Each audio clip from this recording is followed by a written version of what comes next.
दोस्तों, एक राजा था और राजा के पास एक सुंदर सा आलीशान महल था। और उस महल के अंदर एक सुंदर सा बगीचा था। उस बगीचे के भीतर एक खूबसूरत सा अंगूर का पेड़ था।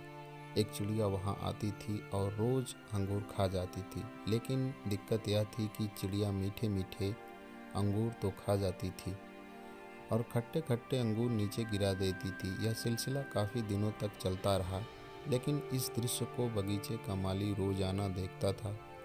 उस चिड़िया को सबक सिखाने के काफ़ी प्रयास भी किए, लेकिन वह हर प्रयास में विफल रहा, क्योंकि चिड़िया बहुत ही ज़्यादा समझदार थी। आखिरकार चिड़िया से परेशान होकर बगीचे का माली राजा के पास गया और राजा को बोला, महामहिम, एक निवेदन है। हमारे बगीचे में जो अंगूर की बेल लगी है उसे खतरा है। राजा ने कहा, ठीक है, इस काम को मैं स्वयं करूँगा। अब राजा पूरे ध्यान से चिड़िया को देख रहा था और मौका मिलते ही राजा ने चिड़िया को पकड़ लिया। अब चिड़िया की समझदारी देखिए आप। उसने राजा को कहा कि राजा साहब, मुझे छोड़ दीजिए, मैं आपको 4 ज्ञान की बातें बता सकती हूँ। राजा ने बोले, ठीक है, चल बता।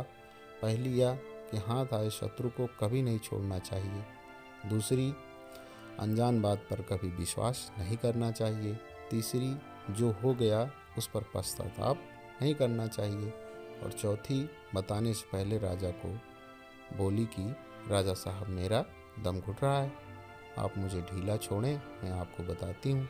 और चिड़िया उड़ गई और बोली, मेरे पेट में 2 हीरे हैं। राजा को पश्चाताप होने लगा। राजा गुस्से से हो गया।